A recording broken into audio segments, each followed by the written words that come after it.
found that he had already been in the tomb for 4 days. Now Bethany was near Jerusalem, about 2 miles away, and many of the Jews had joined the women around Martha and Mary to comfort them concerning their brother. Then Martha, as soon as she heard that Jesus was coming, went and met him, but Mary was sitting in the house. Now Martha said to Jesus, Lord, if you had been here, my brother would not have died. But even now I know that whatever you ask of God, God will give you. Jesus said to her, your brother will rise again.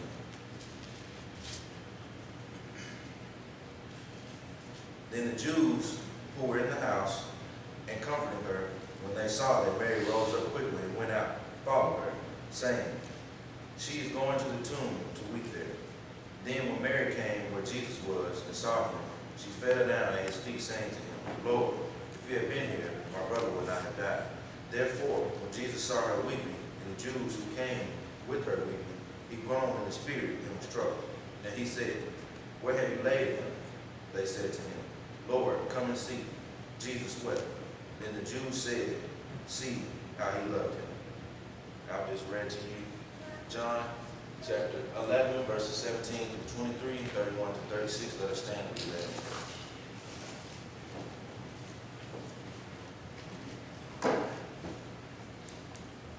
Lord and Father, we thank you for this day. We thank you for allowing us to see another day that we've never seen before, a day that we'll never see again. We pray that as we go out through this day, that you would just allow us to just do the right things and say the right things and spread the word to someone who maybe is lost. That way they might come and ask that question, what must I do to be saved?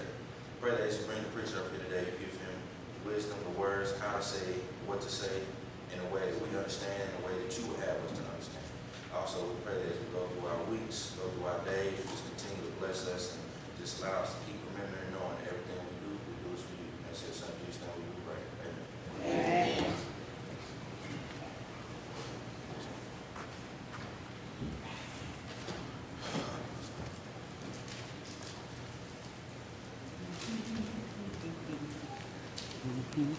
We'll be singing song number 668, song number 668, and the song of encouragement will be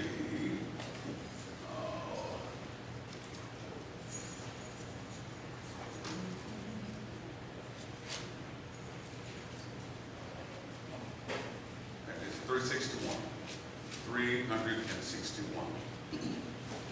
It's time to sing first stanza, song number 668.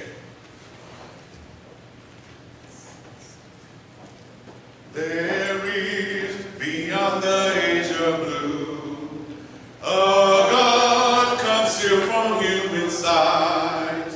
He did disguise with heavenly hue and framed the worlds with his great mind. There is a God, he is alive, in him we live and we survive.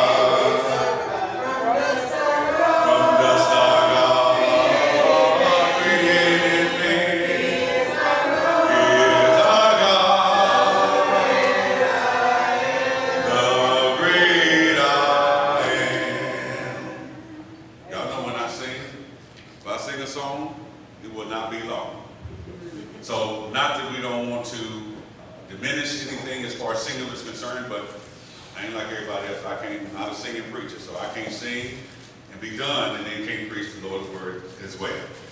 So to begin by saying, let me say first of all that understanding the lesson that I am bringing, for those that don't know me, I'm one of those people that I have a 4 to 6 months pre-idea of what I'm going to preach. So with that being said, everybody's working. This sermon that I'm bringing today has already been planned for this Sunday, basically since December. Now it's important because the subject matter in which I'm going to bring, it may seem like it's a little early to do this. And this after the events of the funeral we had on yesterday. So what I want you to do is to stay with me as I give you some insights to Some of the things that I've noticed and that I've experienced that are very similar or exact when it comes to funerals from biblical times to right now. And someone may be wondering, why would I have a sermon dealing with the events that occurred before, during, and after a funeral? Well, it's because I want you to know what I know, and therefore you can help somebody who is eventually going to have to bury someone or have a funeral, because there's things that are done and there are things that are said that actually doesn't necessarily help the bereaved family. And if I go ahead and put this out there now, especially with the amount of funerals we've done, we want to make sure that to inform people that sometimes the things that we think sound spiritual or that we think sound good actually doesn't help the family at all. It may make it worse. Furthermore, we need to understand that the death of a loved one is nothing new, and we all have been programmed to do and say certain things that may or may not be helpful to someone who's grieving. After all the funerals that I've attended and had to preach and officiate, I saw and heard some things that didn't sit well with me. So therefore, as I continued to put things down, I said, I have to say this so others will know. And I believe it's important for you to know that your behavior, what you say, can and affect the bereaved family either positively or negatively. So therefore, I want to inform you that there's some things that I've been privy to as a minister that you may not be aware of when it comes to bereaved families. So I'm going to give you insight in the title of the lesson, or insight of the diary of another man's funeral. So I'm going to give you some words or some notes from the diary of another man's funeral. Let me first point out the obvious is that we know that the scriptures do not tell us what occurred in our text. Let me reread our text just one more time. John 11. I don't actually have to read it. Y'all remember it? It's John 11. Starting at verse 1 all the way through verse 36. But we're talking about Lazarus and the death of Lazarus and the surrounding events that occurred when it came to the funeral of Lazarus, so his death. And it doesn't give us any idea or an inkling, but with these and other biblical events and know the scriptures and basically just taking time to study to see what would have transferred that to them would have been normal, but for us, it's not. So using outside sources, Jewish traditions, and dealing with death, funerals, and burials of that time, I'm going to give you a scenario with how the funerals, burials, and death then, how their actions and behaviors and events are essentially or close to the same things that we do today, and we don't even realize that we do it in principle. So we look back at chapter 11 of John, verses 1 through 3. We see that Lazarus was sick, and his sisters got a message to Jesus that he was sick. Now, a certain man was sick, Lazarus of Bethany, the town of Mary, and his sister Mary Martha. It was that Martha who anointed the Lord with the fragrant oil and wiped his feet with her hair, whose brother Lazarus was sick. Therefore his sister sent to him, saying, Lord, behold, he whom you love is sick. So now Jesus gets the message that his friend, the dude that he loves, the person in the house whom he goes over all the time, he's sick. So we get to verse number 6. So what does Jesus do? So when he heard that he was sick, Jesus stayed 2 more days in the place where he was. Now we understand this, so this is nothing new to you, but now we know why Jesus stayed where he was for a reason. Because there was going to be some later things going on. Actually, verse number 15, he says, I'm glad for your sakes that I was not there, that you may believe. Nevertheless, let us go to him. So Jesus had a purpose why he did go.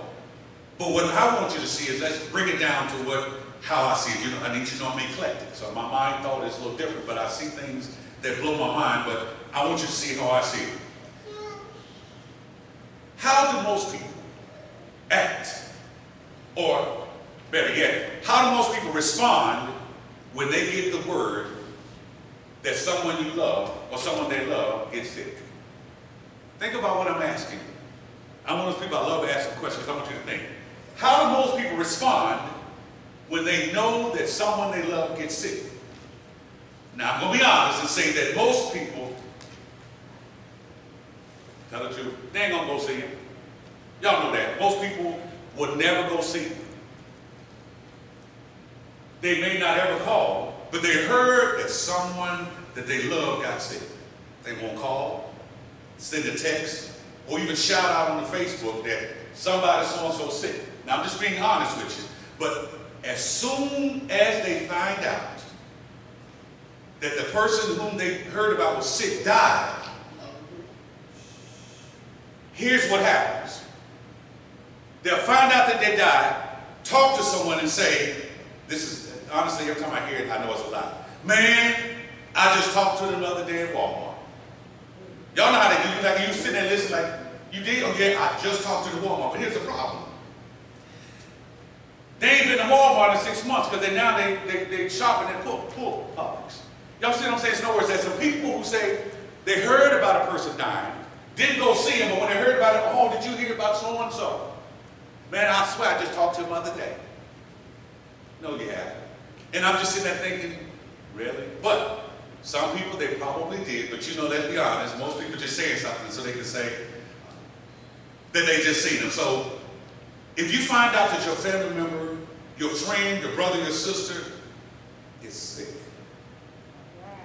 take the time out of your busy schedule, pick up the phone and just call them. Amen. We hear about all our brothers and sisters that are sick. There's some brothers and sisters here. Some of them so sick that you can't go by there and see them because if you catch a cold, they'll catch a cold, they'll be sick. Amen. But there's nothing wrong with picking up the phone and just saying, well, they may not answer. I love when people call me on my phone. And if I'm busy, I'm not going to answer the phone. But then they don't leave a message. Well, I called you 7 times. Well, you didn't leave a message 7 times either. Okay. That just because you called 7 times doesn't mean it's important. Because if you don't leave a message, to me it's not that important. Because it's important for you to call me back. Not saying it isn't, but if you keep calling me, you might get blocked. Let me stop. Leave a message. But the point is, at least take the time out to call people. Just to say, hey, I heard you're sick. Just let you know I'm praying for you. So you can also, when you talk to them, can I come by and see you? There's nothing wrong with at least asking, because if you find out you can't go see them, at least you can say, I made an effort to go by and see you. Amen. Here's why this is important. You never know if that's the last time you're going to hear their voice or see them alive. Yes. There's a sister that was at Ellis Street, and I kept saying, Bertha, we're going to go by there and see her. We're going to go by and see her. We're going to go by and see her. And every time something, honestly, what was it really that bad of an excuse to go? No, but I'm like, I'm going to go next time. And the day I was going to go by and see her, she passed the night before. That bothered me. Because I knew she was sick, heard she was sick. I didn't call, and I didn't go by and see her because I was using an excuse for someone else. Looking back on it, I'm saying this is an excuse because I could have went and I didn't really need Bertha to go over there with me. But what I'm saying is, the last time I talked to her, we were joking about something, whatever it was, and then that's when she got sick. A couple of weeks later, she passed. So you never know when a loved one is going to be gone the next day. And most importantly is, if you get sick, don't you want somebody to call you and check up on you? Yes. Let's just be honest with it. If don't nobody call you, the church don't love me. Exactly. Because that's the first thing I'm going to say. Well, one, remember James said, if you're sick, call the elders. What the bottom line is, if you're sick, then you got to let somebody know you're sick. Okay. Don't expect us to know, I ain't been in church for 6 months. Well, you've been mad before and then come back for 6 months. So if you're sick, you have to let folks know that you're sick, or tell someone so they can get to word to someone that you're sick so we can come by and see you. Because folks have been mad at the preacher because he didn't come by and see you. I didn't know you were sick. But if you let me know sick, I'm just going to come over there and harass you anyway. Just because that's me. But that's showing you that's how I love you. Later on, verse number 17, So when Jesus came, after Jesus gets the message, waits 4 days, he found him had been dead in the tomb for 4 days. So up to this point, the scriptures do not tell us that how Lazarus died, I should say, what he died from, what the funeral arrangements was, what happened before and after his funeral. In essence, that's irrelevant to the point that was being made. But sometimes we need to see some things that we take for granted that we're missing out on, because for them, Jewish tradition for burials was normal to them. So when we read it from the outside looking back, what happened? There were some practices that were given or that were done, so I'm going to expound on them and see how it applies to us today. The first thing that happened when a person dies is they prepared the body for viewing and for burial. The body was washed with warm water, and the family was the one that washed it. And the saying was called purification of the dead. But if you want to see this actually in action, it's Acts 9th chapter, verse number 37, where the person died and the body was washed, because that was the first thing they did, to clean the body. When they did this, the nails were trimmed, they groomed the hair, and the body was anointed with ointment and dressed in preparation for burial. Isn't that, or is that not what the funeral home does for us? Yes. Except this time it's not the family doing it, we actually have someone to do it for us. Notice the same similarities. Once it was done, the relatives and the friends could come by the home to say goodbye to the deceased. This is something that used to throw me off when I was younger and I had to go to funerals. Is what they would do is when they came by, they would touch the body, kiss the face, and they would say how good the person looked.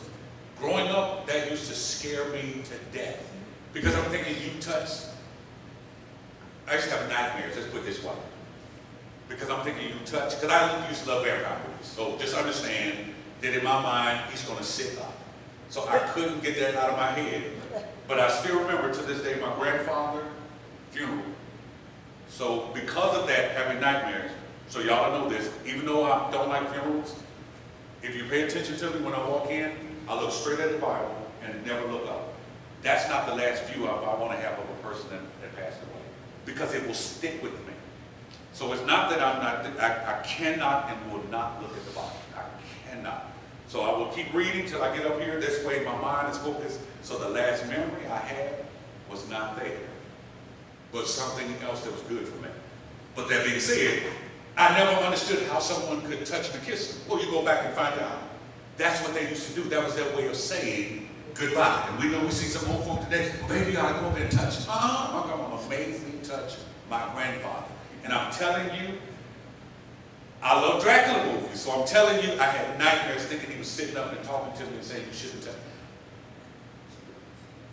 But that was a tradition. Y'all laughing, but I remember not going to sleep. That wasn't one of the nights I laid awake at night, it's going to be all right, Jesus will fix it. No, that was not one of the moments.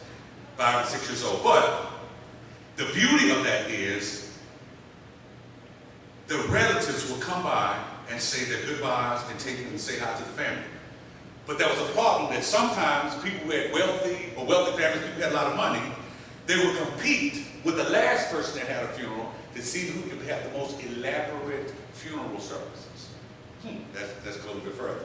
So in other words, those people who couldn't afford to have a big funeral stayed within their means and buried them in inexpensive linen gardens. That just sounds familiar. This is something that I want to stress to you now. You don't have to spend $5, $10, or $15,000 to bury your loved ones. There are a lot of funeral homes that will play on your emotions and get you to buy something that you really cannot afford. This is something I had to do when I was in theology school, where we had to go and sit and listen to some things. So in other words,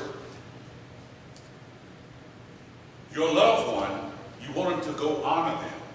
But remember, if you don't have it, you don't have to do it. Don't put yourself in a financial bind trying to look good for the family because you want them to look good, which means don't get caught up in your emotions and agree to a funeral that you cannot afford. Secondly, this is something for the family members. We're going to do, actually, Lord willing, in the end of August, I've talked to Reginald and a few other people. We're going to get together and have all the churches come, sit here where I have two funeral directors come in and talk to you all. Because if you knew how many families that are not prepared for their loved ones to go, there's no will, there's no money, there's no nothing, and the family is struggling to try to figure out what they're going to do. So they're going to come in so y'all can make the better decisions. You can have a will. You can say, this is what I want, when I want, when I get buried. Here's why. Have you ever seen brothers and sisters fighting over how they're going to bury mama and them? Or this is what mama wanted, and mama may not have wanted it. Well, this is what I want to do, and this is how I'm going to do it. And then they're fussing and fighting over things. If you go ahead and write a will, have your discussion with your family members, it's already said and done. And then that's an argument you might have to worry about. Because the funeral yesterday, my children's supposed to know I'm cremated. They better know this. That's what I want. All right. That's what I paid for. That's what I want. So there's no doubt in their mind. So there won't be no fuss in the fact, well, Daddy would have wanted it. No, he said what he wanted. This is something important because families get in financial situations trying to bury their home. Everybody on the same page, right? Because we're going to move down. Just to let you know that there was a fight. People were trying to outdo the other, and if they didn't have it, they would try to borrow to get it so they could have a better funeral than the other person. So now you've been dead to bury someone. They also had a tradition back then that we don't have today, that they had back then. It's called, they used to hire professional wailers. Y'all know what I'm talking about, right?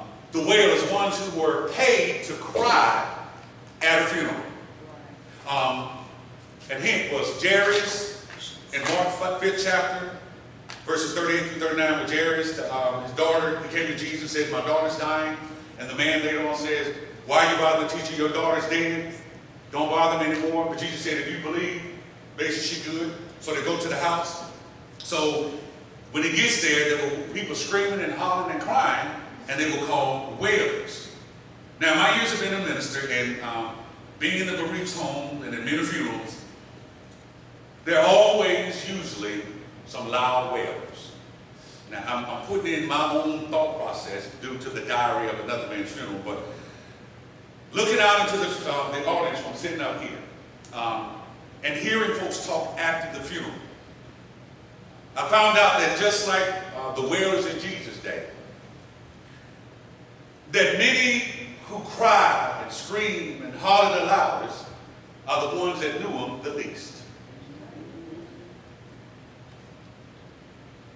I'm just letting you know that that's the beauty of sitting at repast. You sit and you listen, and now I'm thinking they're being messy. It's like, he ain't even fool with him. Like, you actually did all that hollering and screaming? And you know, folk, I just love sitting there thinking, wow, all that hollering, he didn't even like her. They didn't even fool with her. They hadn't spoke, they were in bad terms. And so I get in my mind, I'm thinking, so the loudest folk that used to holler is the one that you don't have the slightest relationship with. So you got professional wailers that could wail beautifully, make folk cry, and didn't have the slightest relationship with the person that deceased. So we all know that somebody, you just saying, you just saying, it don't take all that. Because someone in your family, and you're thinking, I know you, why are you hollering? Matter of fact, why are you here? The last time I saw you, you were cussing him out. I'm telling you, that's something I had in my mind when I saw someone. I'm thinking, but you doing it hollering? And you're a grown man. And you doing all that? Okay. Hollering the loudest is usually the one that knows them the least. Now, don't misunderstand that I'm saying that folks can't have tears and that tears are not real. We can't know the heart of man, and we ain't Jesus, but you know a fake person when they being fake. Let's just be honest. So let's just keep it real. But I'm just only explaining some stuff out of the diary of another man's funeral. So according to Jewish tradition, after the death of a loved one came, depending upon the situation or what actually happened, there may or may not be a funeral. Because sometimes there wasn't a funeral. Because sometimes they buried the dead on the same day. We can remember this, that they buried the same day when Ananias and Sapphira went up there and lied to the Holy Spirit and said, we sold this land. And then he said, are you sure? Yes, we did. Dead you are. And it said they buried it the next day, the very same day, the next hour, I think it said. And then the wife comes in and tells the next same lie. You sure? She tells the same lie. And they said they both been buried in next to the husband at the same hour. So sometimes funerals were not there, but they had death and they buried him right then.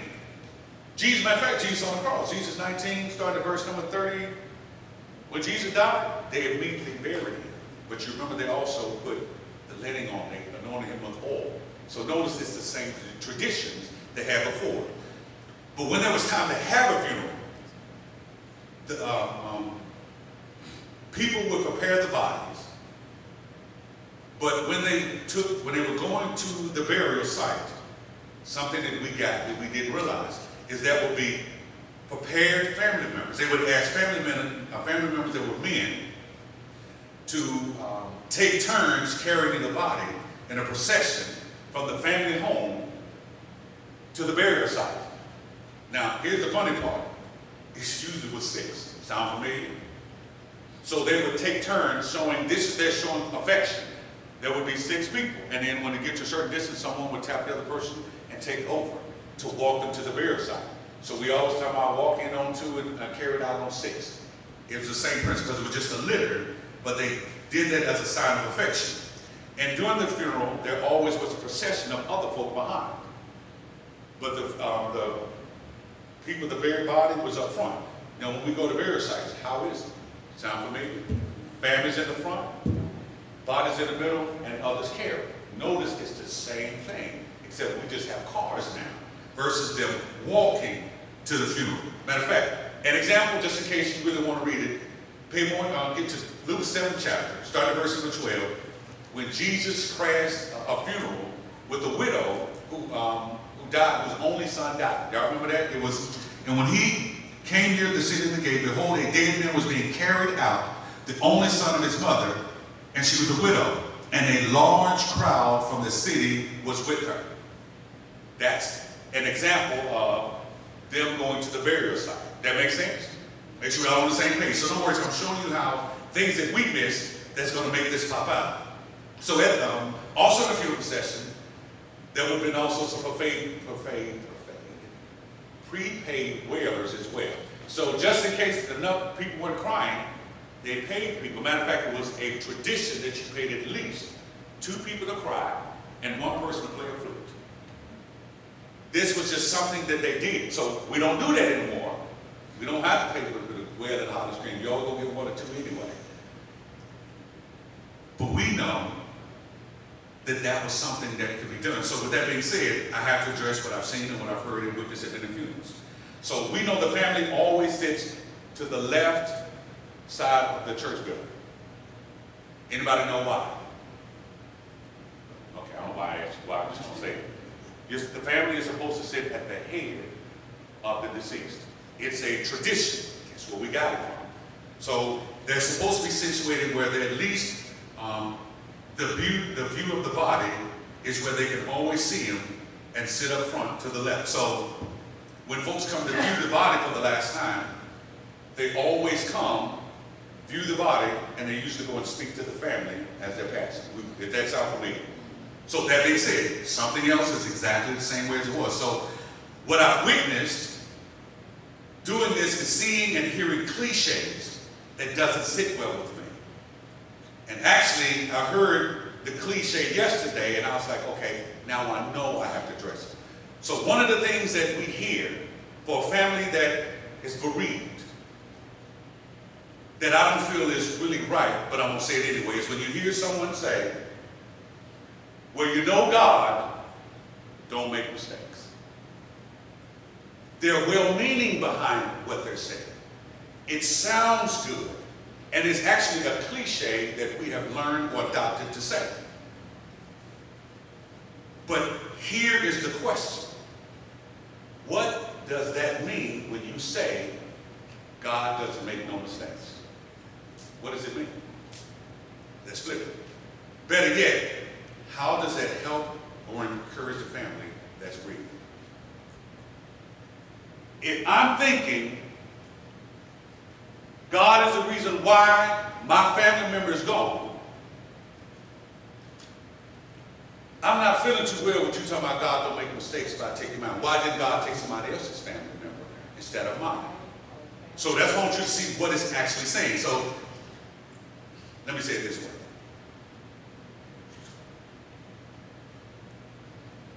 God did not take your family member. God didn't take your friend. Matter of fact, I'm going to put it this way. God doesn't take anyone. That's something we believe. And furthermore, I can prove to you that not only that God doesn't take anyone, God doesn't even like, or it says, let's say, delight in taking anyone. This is Ezekiel 18 chapter, verse 32. Ezekiel 18 chapter, verse number 32. God himself says, I have no pleasure in the death of one who dies. God does not like people dying. Why is that important?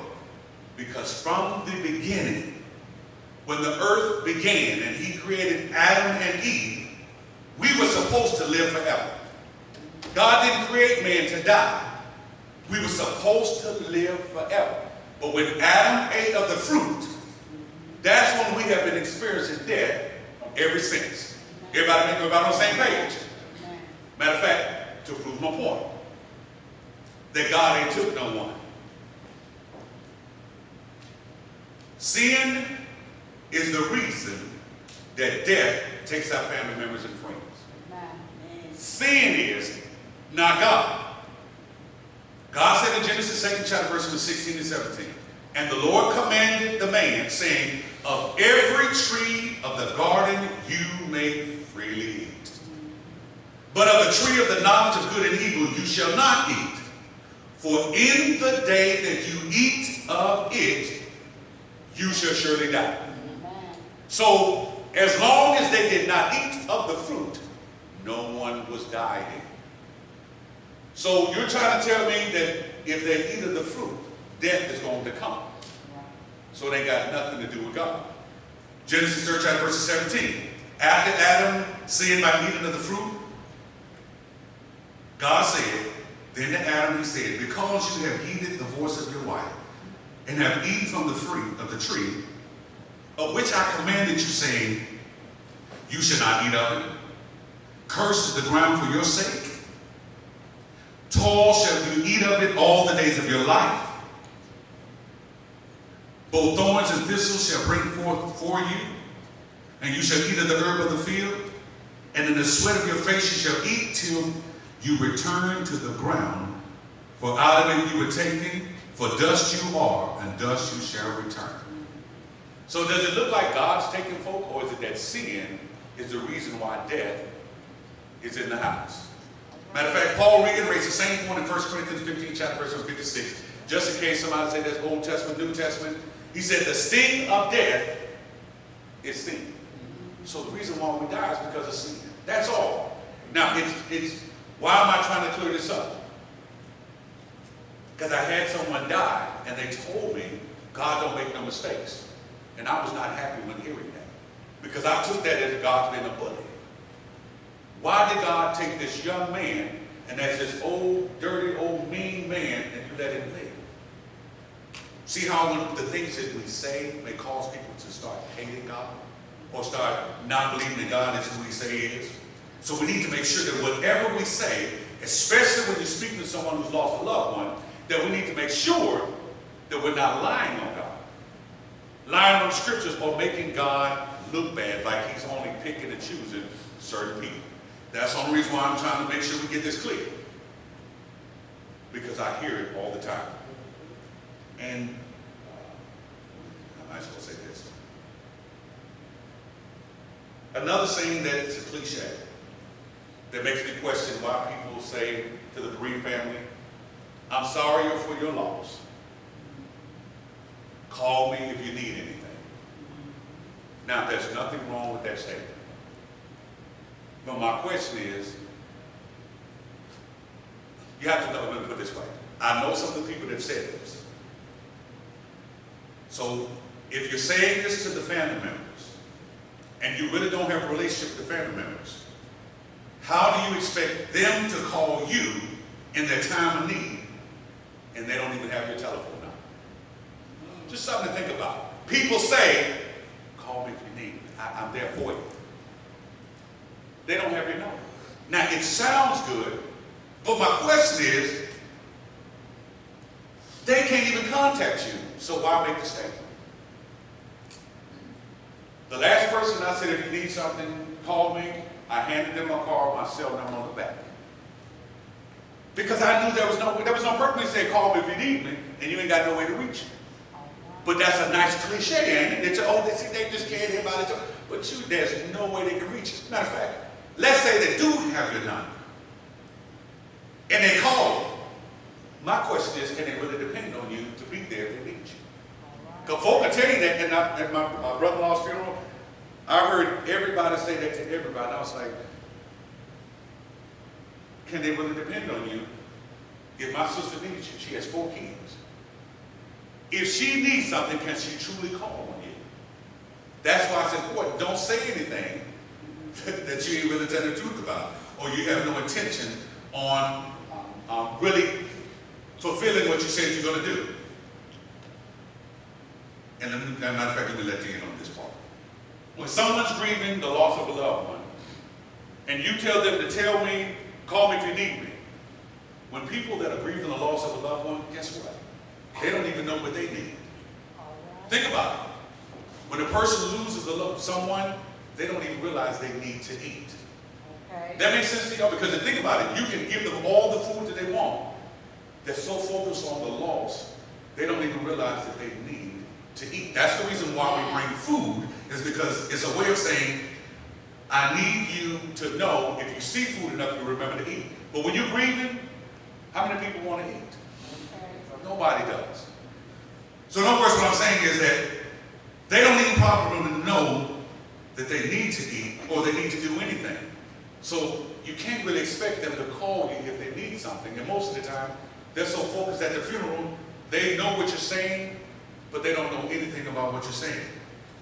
Because sometimes that they may just need someone to just bring some food, come get the kids, just to give them a break, or just be there for them so they can talk to them. The best thing sometimes you can do when someone's grieving is to just be there. You don't have to say something. You don't have to try to figure out what to say. Just be there. And if you know someone needs something, stop by and just take them some groceries. Stop by, matter of fact, order some pizza or some food and have it delivered and just say, hey, I'm letting you know some food's coming. This is how you can help someone who's grieving. Because no one likes to cook, no one wants to eat, but if they had children, think about it. This is your way of showing your love. That makes sense to everyone? I'm just trying to make sure that we all on the same page. Is things that I've had to do or things that I've noticed that I feel like we as members of the body of Christ, we should do. So after the person used the body, the funeral service began. This is something else that I noticed, that if you notice that there are always a plethora of preachers that show up. Their main name may not be on the program, but there's usually several preachers that show up, and this is me probably being the preacher part. Things that you may not pay attention to, but I've seen them jockeying for what I call the cheap seats. They want to sit up front. They want to sit all up in here. Or, I mean, one time, something literally at a funeral was like, well, ain't the front row to the right of the family reserved for us? And I'm thinking, no, if you got here on time, you would have a seat. But that's how I think. But they feel like we should be afforded certain positions in the funeral because of who I am. At the foot of the cross, everybody's the same, in case y'all didn't know. So, you know I don't fool with that too much. But here is the thing. You know, everyone has their use of 2 to 3 minute expressions. And this is how, I shouldn't tell you, but you're going to stop paying attention. If you go to certain funerals, the people that are sitting on the outside, the person that are doing it 2 or 3 minutes, I'm sitting there looking at the preachers, and they're looking like, you see them every once in a while, I look at the time like, I wish this person would be. And then the next person, why sit up there if you're going to be worried about a man? Like, I'll be glad when these people get to talk. And I'm thinking, you know everybody sees you. Everybody can see your look on your face. You looking at your clock doesn't stop that person from talking. Amen. The only person who can stop you is the person with the timer says, I'm going to you. But you know, that's me. And I wouldn't have done that to anyone. But when you let people know, try to keep it short for the family. And I enjoyed the expressions because that helped me with my sermon even more. But the expressions, everyone kept it short, everybody kept it simple, everybody kept it clear. You allow that, but don't, if I'm sitting up here looking like, how does he think if I'm doing it, do you think the family don't see it too? So just saying, this is things I want you to know that from a perspective of a diary of another man's funeral. So now we're talking about the repast. So we've done the death, the burial, now the repast. It's even better because they had repast as well. According to Jewish tradition, they had repast, except repast was done in the family's home. They didn't do it in the church. But after the burial, the procession returned back to the family's home, there were expressions of condolences that continued on with the family and friends, and they all sat around and talked about good memories. That's why, you know how the old days we go back to people's houses and sit and eat like we did at Lisa's funeral, Lisa's mom's funeral. Everybody was at the house. And I'm sitting there listening to the stories, and that's when it clicked. That memory that back in the day, before your Bravo and Charlie days and before Christ days, I would visit this same place. It never clicked. But I only visited at night. Because they used to play cards there. And it just one day it suddenly clicked. Somebody said, yeah, I remember back in the day, and I'm thinking, I used to go here, didn't know how I got there, but I just knew that was the place because that woman always cooked. She didn't care who you were. I knew I was going to get to eat and play cards at her mother's house. They had no clue she belonged to Lily. But just hearing people, and I enjoyed the memories thinking, how many friends have I met right here? Knowing that when I got there, I was going to eat and there was fellowship. That's the beauty. That's what a repast is supposed to be about. But the problem is, sometimes there were funerals that for poor people. And the poor people couldn't really do what they needed to do. So what happened was the community would assist in the funeral, assist in making sure that the burial went right, and they assisted in feeding the family as well. Now, what am I saying? Listen to what I just said. There were some people who couldn't afford this or couldn't afford that. So the community got together and said, we will help you in what you do. So I'm talking about you, Southside. The family saints at Southside always take care of folk that want to get their funeral here. Some folk ain't even members, but you notice that we still do what we have to do because people have asked. And since I saw this one person sitting out there, I had completely forgot about it, but the young lady sitting out there, August mentioned it yesterday, gave a compliment. The funeral home gave a compliment for Southside. They asked, where you going to get the funeral done at? And apparently she said, Southside. So the compliment was, oh, you good then. They take care of folk who come there. That's a compliment to Southside. When the funeral home says, they say, where you going to get buried? And they say, where you going to have funeral? Southside? Oh, we're good. They're not even worried because they know that you're taking care of the person that comes in. That's a compliment. So I want you to know that you keep doing what you do because your reputation precedes you, and that says something about Southside. You may not get nothing but chicken and greens, but you're going to get fed, and we're going to take care of you when you come in. That makes sense? So I want you to know that that was a compliment, and I wanted to say it yesterday, and I was like, no, I'll wait till tomorrow to bring it up. So going back to the diary of another man's funeral, there's some things that may occur at a repast that some of you may have seen or some of you may have noticed, but there's some people who are at the repast that complain that the funeral was too long. There were some that I've heard say it was too hot in the church or it was too cold in the church. But when I heard the one brother say something about the preacher wasn't hitting on nothing. And again, that's why when I go preach, I don't tell people I'm not preaching. I don't sit in the front, but I'm thinking, oh my. Now, whether I agree with the guy or not, but that's, you're at the repast, you're in the church building, and you're saying, and I know he can hear you, the preacher wasn't hitting on nothing. I was like, oh wow. But here's the thing that I noticed at a more recent funeral. Someone said something complaining and was angry because when they got to the funeral had already started. Now, go with me, because we're almost done with this lesson. Would you go with me? They were complaining that the funeral had started before they got there. Now, I'm looking at them, and it took everything and the Holy Spirit to keep me from saying something. Because I'm thinking, how dare you? Because again, I always sit in the back. I wanted to ask them, how are you going to be angry because they started the funeral before you got there? Now, here's the trick. The funeral started at 1, and they probably came in about 1:30.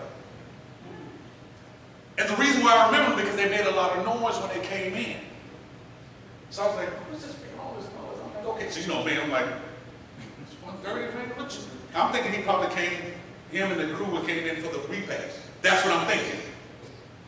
So we get to the repast, and I'm sitting there listening, getting my chicken and greens on. And I hear talking about, man, can you believe the nerve they got nerve started before I even get? How you gonna be mad if the funeral starts at 1, you come in at 1:30, and now you're mad? Then you got the person that complains. All they got is chicken.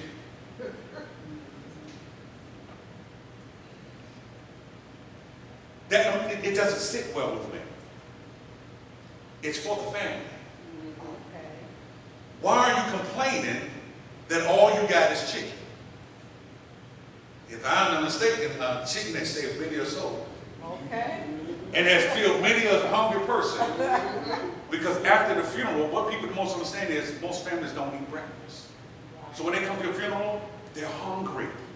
So that's why I make sure that mama eat first. Because I know some folks forget, and they would have ran over her to get the chicken. So that's just me. Take care of mama, let mama get it. Once she get it, then everybody else can go. But the thing is, how are you going to be tired of chicken, and when I see you leave, you got 2 plates to go? I'm just telling you, and it just... But this is the things that most people don't pay attention to, because you know we got elbows and greens and stuff, and eating cake, and you diabetic and you know better. But this is how I am, and I'm just sitting there like, you just complain. Is that all they got? My thing is, why are you here? Why? The funeral is for the family. Actually, nowhere in the word does it tell us we have to feed anybody after the funeral. That's something to take care of the family. So when there's one person left, I say, hey, who's that dude right there? Is he part of the family? No, that's one of the dude's friends. So he's complaining and he ain't family. All right. Me and, was that Tina Turner, I've been thinking, wow. But understand that that's something that happens that you need to be mindful that you could be the same person causing grief for the family by your behavior. By things that you say, because we're just so ritualistic thinking, funeral, go get buried, bring them back, repast, eat meat, roll out. There's more to a funeral than just those things. Because after the funeral, after the burial, after the repast, there was a tradition for 1 week to 30 days or a year.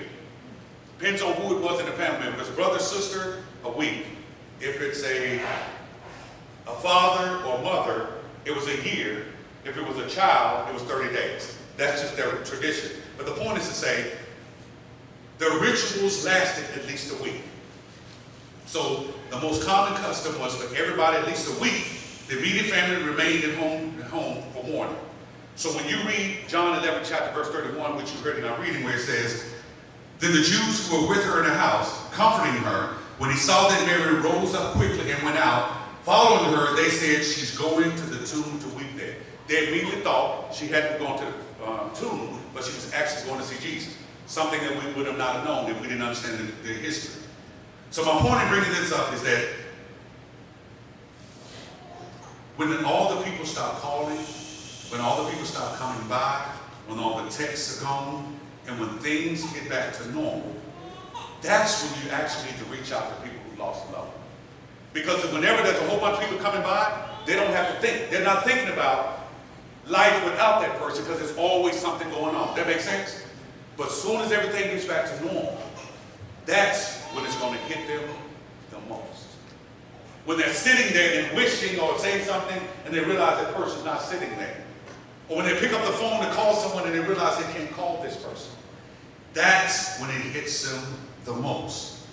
So that's when you need to actually take the time out to make sure you call them, because you should feel compelled to check on them because they're going to need your support even more so then.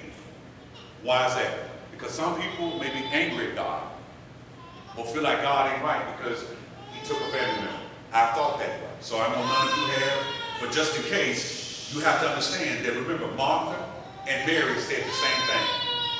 Lord, if you had been here, what? My brother would not have died.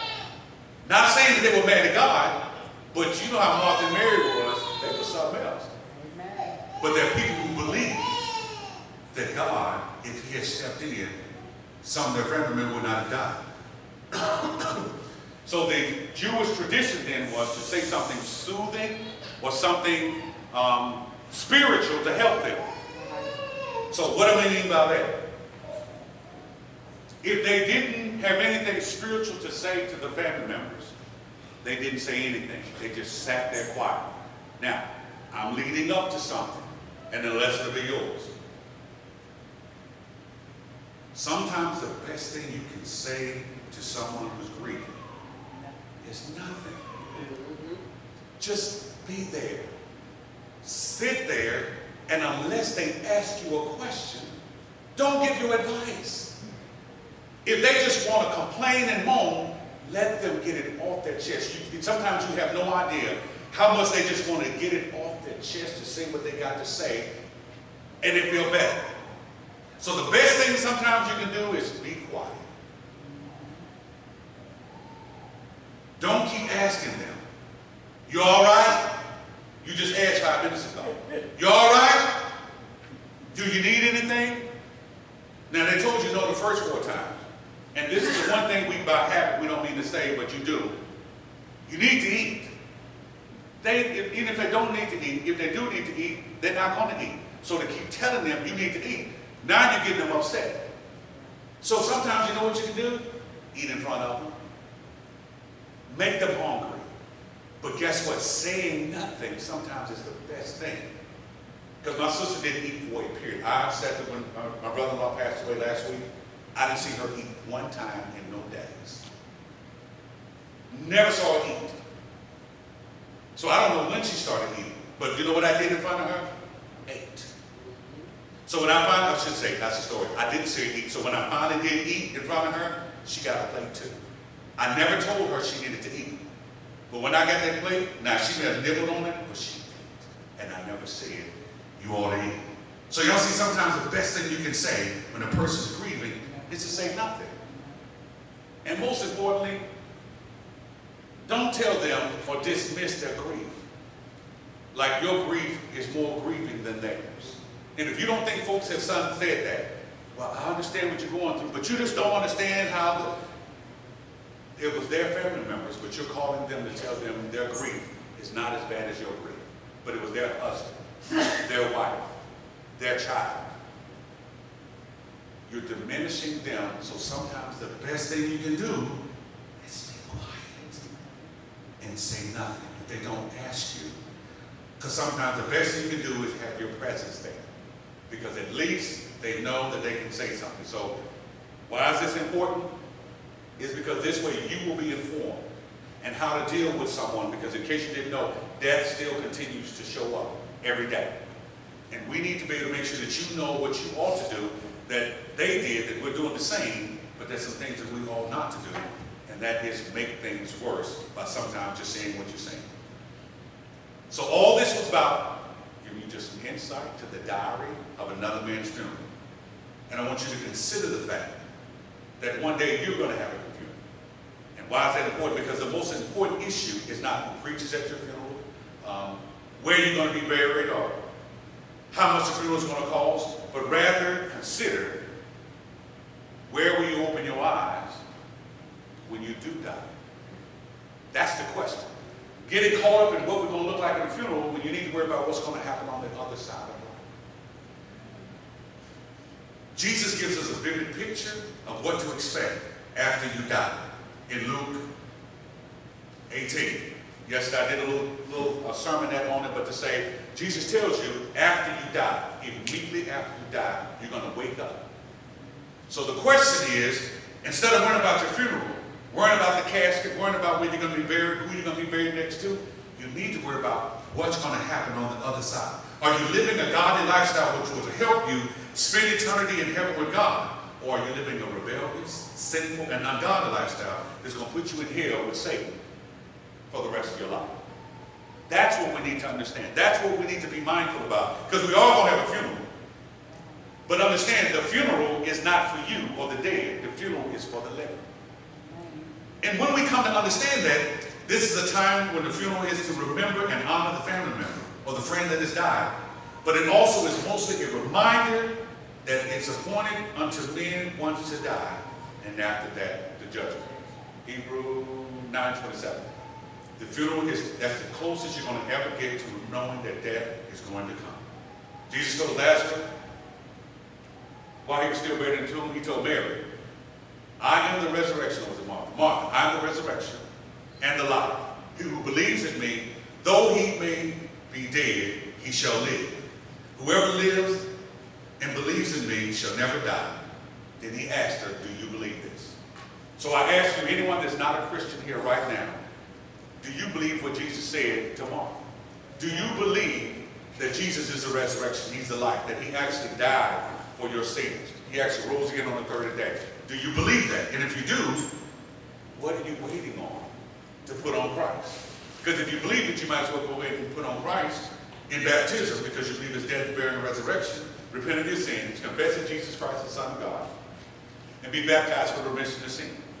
And if you are a child of God and you've sinned and you strayed away from your personal relationship with God, you can repent of your sins and get back in the right fellowship with God by simply repenting, asking God to forgive you. So if there's anyone here that needs to respond to the invitation, may do so as together we stand and sing the verse of our invitational song.